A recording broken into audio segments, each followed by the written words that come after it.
Hello guys, നമുക്ക് ഇന്ന് മുട്ട ബോണ്ടയുടെ റെസിപ്പി നോക്കിയാലോ. ആദ്യം തന്നെ ആട്ടയിലേക്ക് മഞ്ഞൾപ്പൊടിയും ഉപ്പും മുളക് പൊടിയും ജീരകവും കറിവേപ്പിലയും വെള്ളവും ചേർത്ത് നല്ലവണ്ണം ഒന്ന് മിക്സ് ചെയ്തെടുക്കുക. നമ്മുടെ മിക്സി ഈ ഒരു പരുവത്തിലായിരിക്കണം ഉണ്ടാവേണ്ടത്.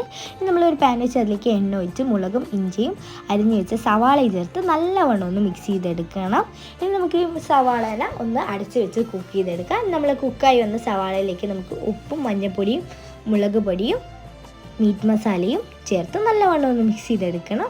നമ്മുടെ മിക്സി ഇവിടെ റെഡി ആയിട്ടുണ്ട്. ഇനി ഇതൊന്ന് മാറ്റി വയ്ക്കുക. ഇനി നമ്മൾ മുട്ട ഇതുപോലെ കട്ട് ചെയ്തെടുത്ത് അതിൻ്റെ മഞ്ഞ നമ്മൾ സെപ്പറേറ്റ് ആക്കിയിട്ട് നമ്മുടെ മിക്സിയിലേക്ക് ഇട്ട് നല്ലവണ്ണം ഒന്ന് ഉടച്ചെടുക്കണം. ഉടക്കുമ്പോൾ ശ്രദ്ധിക്കണം, കട്ടയില്ലാണ്ട് ഉടച്ചെടുക്കുക.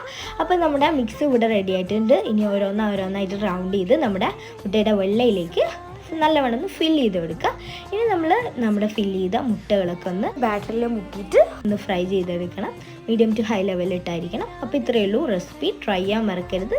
ബൈ.